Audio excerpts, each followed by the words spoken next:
Between 1769 and 1855, Ethiopia was divided into a number of small kingdoms and ruled by regional princes and feudal lords.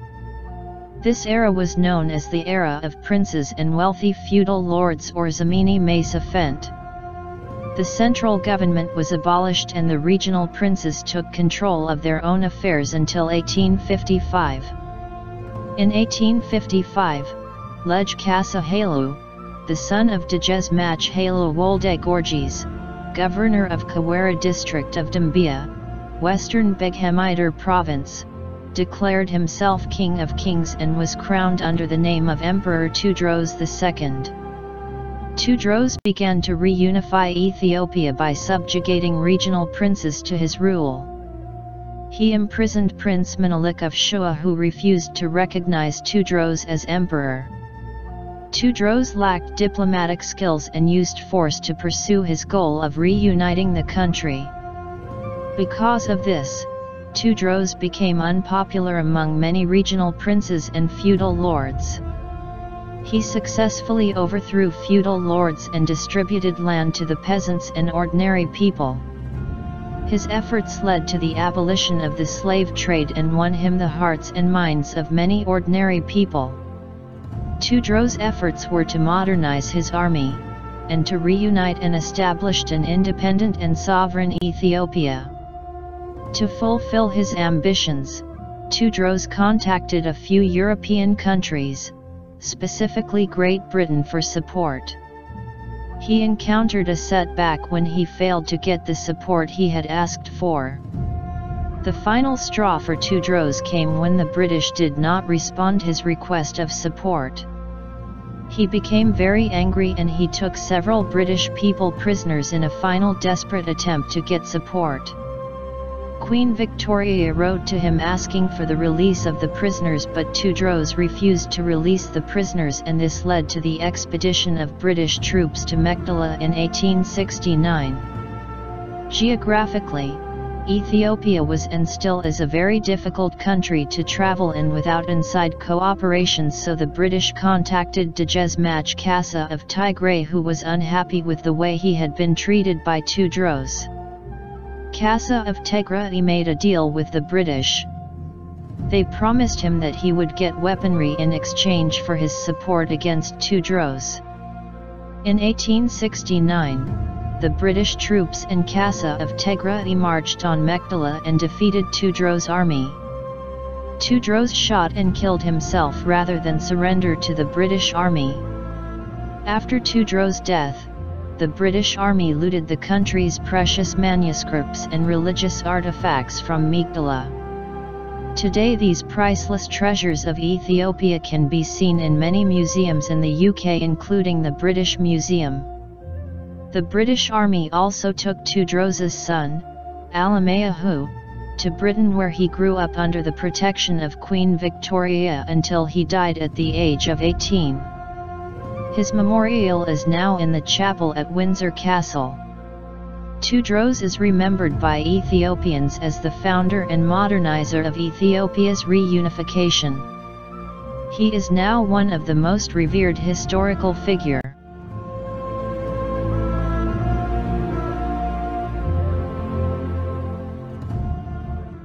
Following Emperor Tewodros' death, a struggle for succession took place between Tekel Gorges and his brother-in-law, Dejesmach Kasa of Tigray.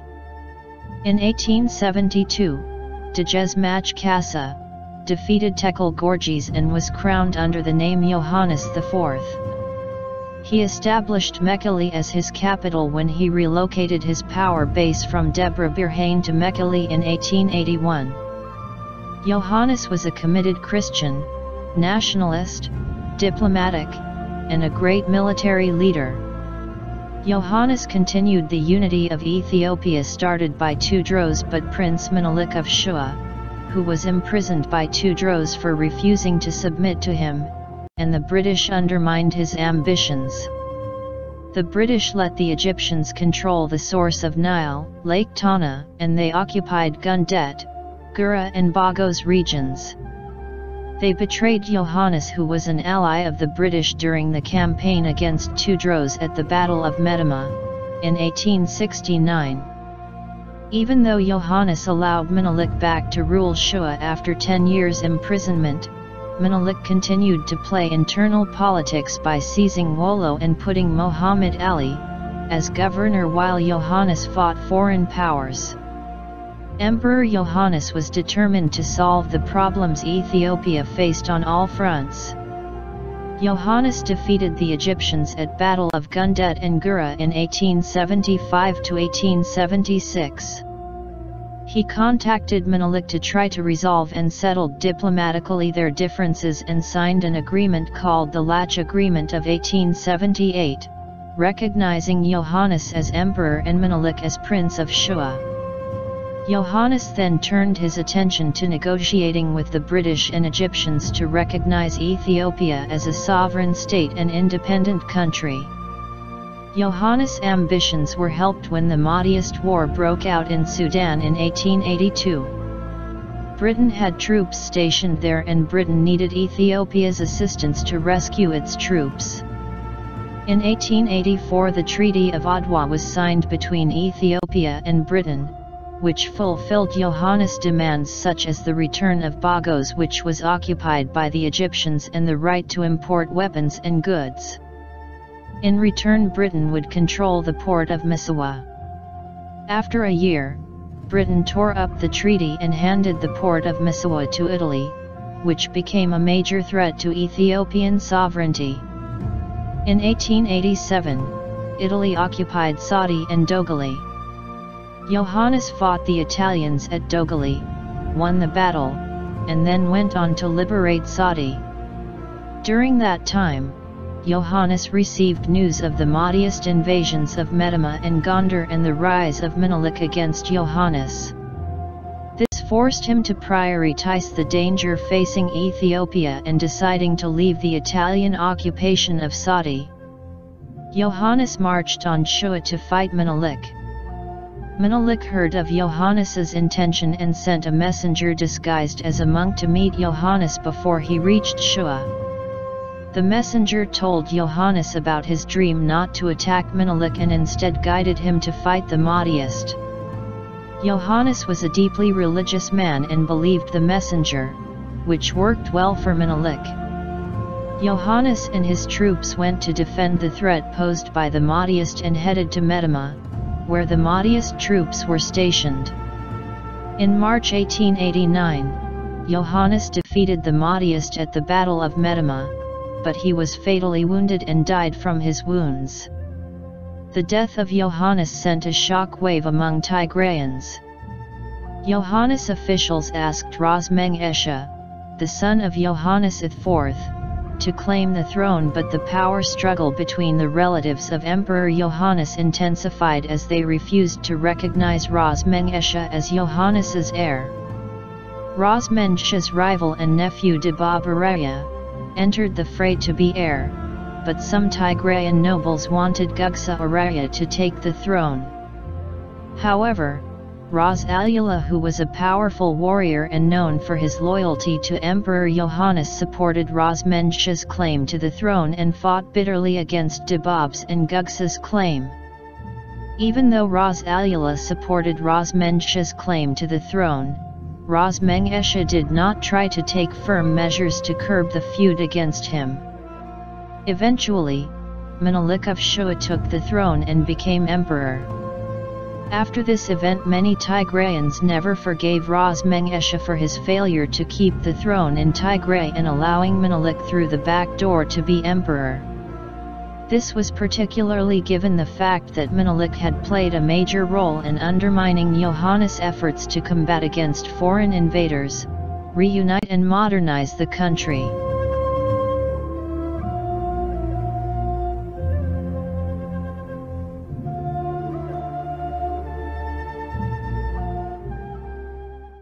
Subsequent to Emperor Yohannes's death in March 1889, Prince Menelik of Shua was crowned Emperor of Ethiopia, and he established Entito as his capital, on the hill of central Ethiopia. Menelik expanded his rule to the south and east of the country, but he faced a threat from the Italians who still occupied Misawa, Saudi, and the Red Sea coast.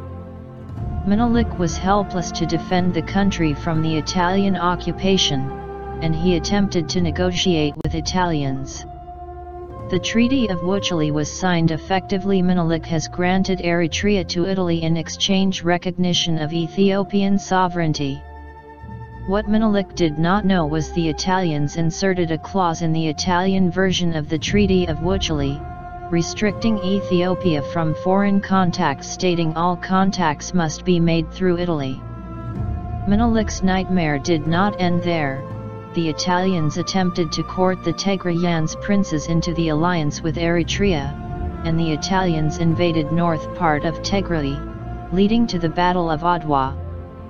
The Ethiopian army, equipped with spears, machetes and a few rifles, marched on Adwa to defend their country from the foreign invader Italy.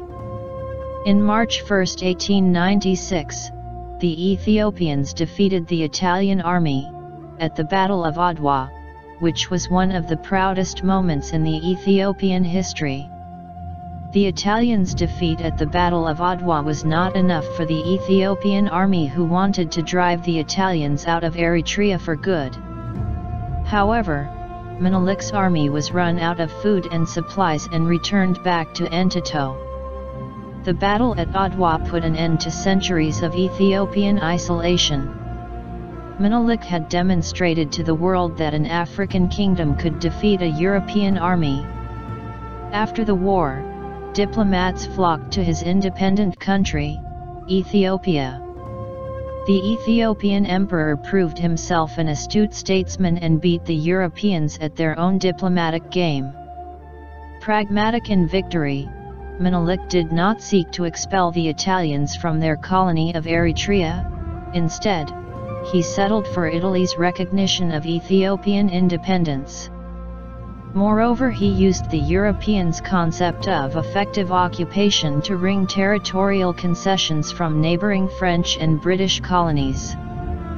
Finally, Menelik's policy of détente with Mahdist Sudan saved Ethiopia from continued warfare with his Muslim neighbors. Menelik then moved his capital from Entito to Addis Ababa, which is now the capital of Ethiopia. Menelik began to build schools and hospital in Addis Ababa and introduced electricity and telephone. He continued his modernization program by building a railway, with the help of the French, linking Addis Ababa to Djibouti through Dera Awa, main trade center of Harar. Apparently recognizing that his political strength was ebbing, Menelik established a council of ministers in late 1907 to assist in the management of state affairs. The foremost aspirants to the throne, Ras Mikanen and Ras Mengesha, had died in 1906.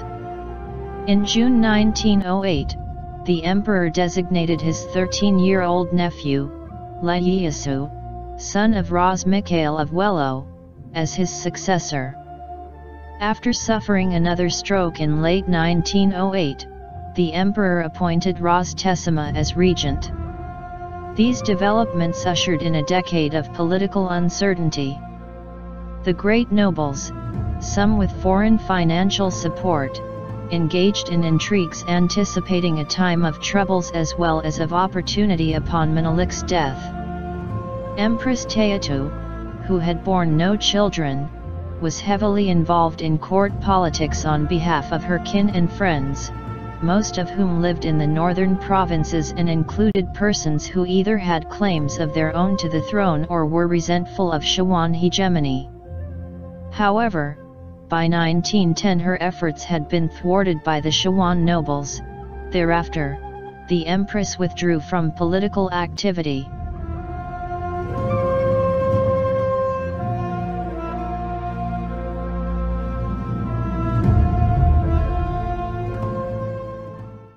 Emperor Haile Selassie I of Ethiopia, full title His Imperial Majesty Haile Selassie I, Conquering Lion of the Tribe of Judah, King of Kings and Elect of God, has almost universally been remembered as a kindly benefactor, yet the evidence suggesting otherwise is overwhelming. He was born in a mud hut in Ajer Sagora, on July 20, 1892. Originally named Laj Teferi Mekonnen, he was the only surviving and legitimate son of Ras Mekonnen, the governor of Harar. In 1913, however, after the passing of Menelik II, it was the emperor's grandson, Laj Ieyasu, not Teferi, who was appointed as emperor. But Laj Ieyasu, who maintained a close association with Islam, never gained favor with Ethiopia's majority Christian population. As a result, Teferi became the face of the opposition, and in 1916 he took power from Laj Ieyasu, and imprisoned him for life. The following year Menelik's daughter, Zudatu, became empress, and Teferi was named regent and heir apparent to the throne. For a country trying to gain its foothold in the young century, and curry favor with the West, the progressive Teferi came to symbolize the hopes and dreams of Ethiopia's younger population. In 1923, he led Ethiopia into the League of Nations. The following year, he traveled to Europe, becoming the first Ethiopian ruler to go abroad. His power only grew. In 1928, he appointed himself king, and 2 years later, after the death of Zodatu, he was made emperor and assumed the name Haile Selassie, meaning, Might of the Trinity. Over the next 4 decades, Haile Selassie presided over a country and government that was an expression of his personal authority. His reforms greatly strengthened schools and the police, and he instituted a new constitution and centralized his own power. In 1931, the new emperor began to develop a written constitution, a system of basic laws of a country, to symbolize his interest in modernization and intention to increase the power of the government, which had been weakening since the death of Menelik. In 1935, Italy invaded Ethiopia, with the lead of Benito Mussolini. The Italian military used superior weaponry, airplanes, and poison gas to crush the ill-fated resistance led by the emperor. After the invasion, a fascist regime, a country under the control of an all-powerful ruler, occupied the country and marked the first loss of national independence in recorded Ethiopian history. In 1936, Haile Selassie went into exile, meaning he was forced out of the country. While in England he unsuccessfully went to the League of Nations for help. After 5 years of struggle, British forces, aided by the heroic Ethiopian resistance, freed the country from Italian control, enabling Haile Selassie to triumphantly re-enter his capital in May 5, 1941. The Italian colonial administration, backed by force and with a vastly improved road network, meant that the emperor returned to find a great deal of his government's independence had been destroyed, leaving him in certain ways stronger than before he left. In the 1960s, the emperor was clearly recognized as a major force in the Pan-African movement, a movement dedicated to a united Africa, demonstrating his remarkable capacity for adapting to changing circumstances. It was a great personal triumph for him, when, in 1963, the newly founded Organization of African Union established its headquarters in Addis Ababa. Unlike other African leaders, Haile Selassie, of course, had not had to struggle once in office to prove his legitimate authority to his people. Rather, his control of government for more than 40 years had given him enough time to demonstrate his strength. Emperor Haile Selassie came to Washington, D.C., on October 1, 1963, to meet President John F. Kennedy. Until the philosophy, that holds one race, superior, and another, inferior, is finally and permanently discredited and abandoned. Everywhere is war. These lyrics, from the Bob Marley song War, were originally found in an English translation of the speech Emperor Haile Selassie delivered to the United Nations in New York. John F. Kennedy said to the Emperor this: "Most of all, we are glad to have you here because of your own extraordinary record. Those of us who have held office for a comparatively brief time are somewhat awed to realize that you have borne the responsibility of leadership in your country for more than 45 years. For a good part of this century, with all the changes that it has brought to not only your own country but to the continent of Africa, and so much of the West during this whole period, the central thrust of burden has been borne by you." President John F. Kennedy was assassinated 6 weeks later in Dallas, Texas, after the emperor's visit. Emperor Haile Selassie was the only African leader who attended President John F. Kennedy's funeral on November 25, 1963.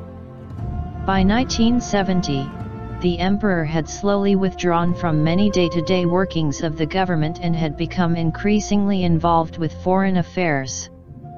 He probably made more state visits than any other head of state, enjoying such trips for their own sake even when they had little practical use. To him, foreign relations brought admiration from around the world. By the early 1970s, famine, ever-worsening unemployment, and increasing frustration with the government's inability to respond to the country's problems began to undermine Haile Selassie's rule. In February 1974, mutinies broke out in the army over low pay, while a secessionist guerrilla war in Eritrea furthered his problems. Haile Selassie was eventually ousted from power in a coup and kept under house arrest in his palace until his death, in 1975. Reports initially circulated claiming that he had died of natural causes, but later evidence revealed that he had probably been strangled to death on the orders of the new government. Haile Selassie was the last emperor of Ethiopia, in the 3,000-year-old of Ethiopian monarchy.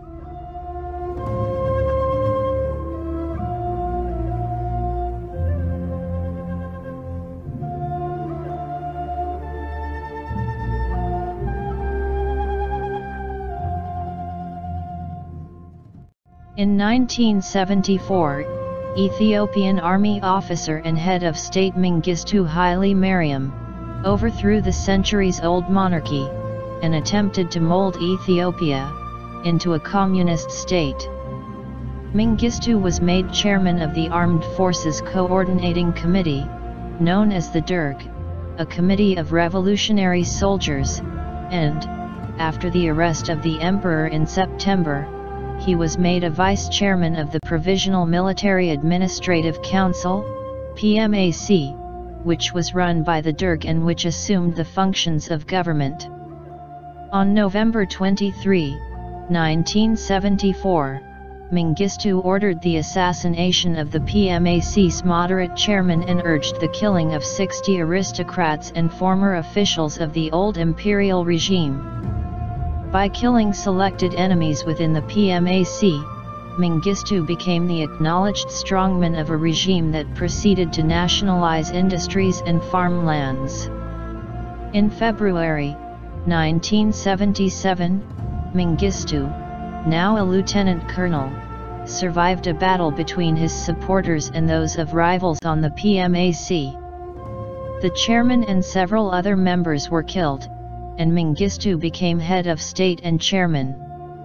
He then unleashed a bloody Red Terror campaign to crush armed opponents among the civilian populace, and later that year he solicited Soviet weaponry and Cuban troops to repel an invasion of the Somali-speaking Ogaden region by Somalia. This era, Mengistu had the strongest army in the whole Africa. In 1979, Mengistu helped 12,000 Zanla guerrilla fighters to be trained in Ethiopia, while many extant cadres were operating in Rhodesia, which led to its independence, and it became internationally recognized country known as Zimbabwe. In 1980, as undisputed ruler of the country, he oversaw the establishment of the Workers' Party of Ethiopia. By then, the election by a new national legislature of himself as president, in September 1987. By then Mengistu faced armed rebellion in the northern regions of Tigray and Eritrea, a series of the worst droughts and famines ever to afflict Ethiopia, an agricultural economy ruined by the forced collectivization of farms and the relocation of entire populations, and occasional coup attempts by enemies within the regime. The withdrawal of Soviet support further weakened Mengistu's power, and in May 1991, he summarily resigned his post and fled to Zimbabwe.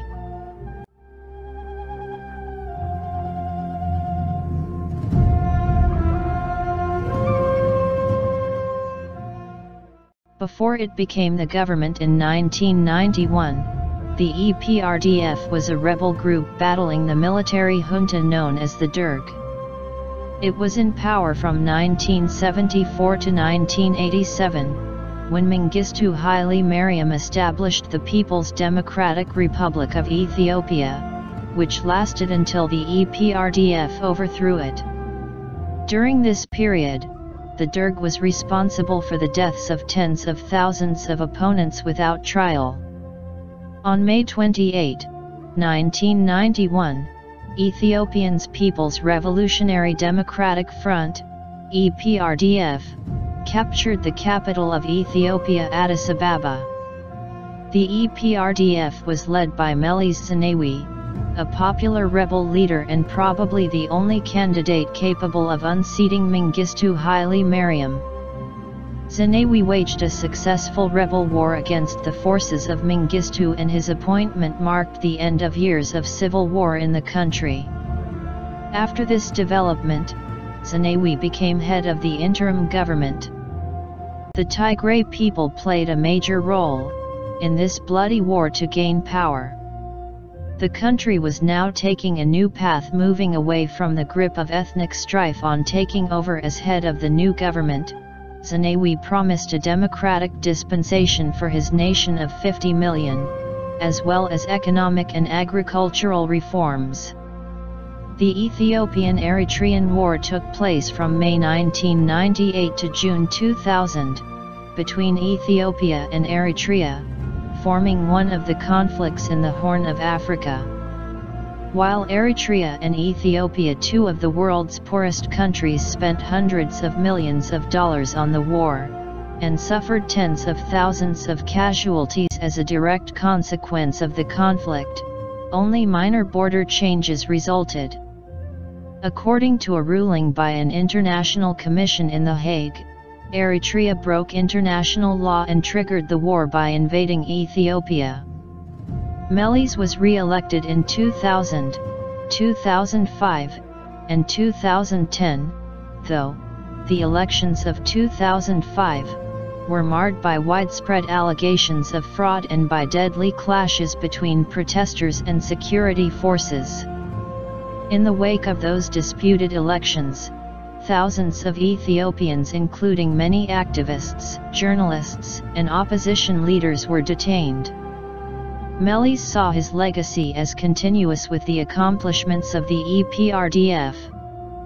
Meles once said, "I cannot separate my achievements from what can be considered as the achievements of the ruling party. Whatever achievement there might have been, it does not exist independent of that party." Under Meles's premiership, Ethiopia was widely praised for its economic progress, which produced steady economic growth in the last decade. Many Ethiopians lifted out of poverty, education improved, and women gained greater rights. He presided over the introduction of the private press in Ethiopia, and his government introduced a new federal constitution, based on the nations, nationalities, and peoples of Ethiopia, and a multi-party political system. Also, the rise of construction throughout the country is overwhelming, especially the Grand Ethiopian Renaissance Dam. In mid-2012, Melis's health became the target of conjecture after he was conspicuously absent from the public eye. After weeks of such speculation, the Ethiopian government reported that he was seeking medical treatment overseas. Meles Zenawi, a strongman in the troubled Horn of Africa and a key United States ally, has died, August 20, 2012, in Brussels, Belgium. Since 2012, Haile Mariam Desalegn previously served as Deputy Prime Minister and Minister of Foreign Affairs, under Prime Minister Meles Zenawi, from 2010 to 2012. When Meles died in August 2, 2012, Haile Mariam Desalegn succeeded him as Prime Minister, initially in an acting capacity. He was then elected as the chair of the Ethiopian People's Revolutionary Democratic Front, EPRDF, the ruling party, on September 15, 2012. Haile Mariam Desalegn also served as the chairperson of the African Union from 2013 to 2014.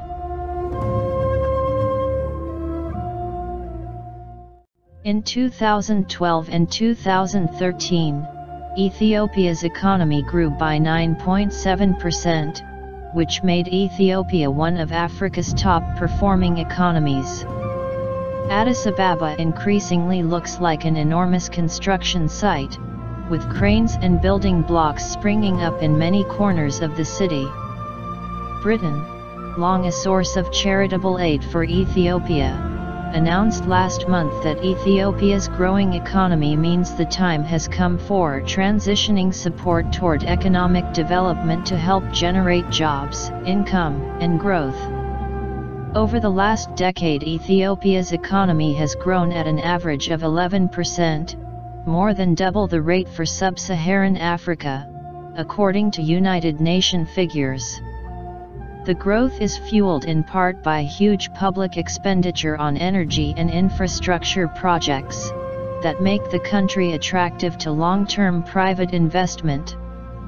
The projects are being funded mostly through loans obtained from partners such as China, India, and the World Bank. Today, Ethiopia is one of the top growing countries in the world. Come and be the part of this incredible economic boom. May God bless Ethiopia and the rest of the world.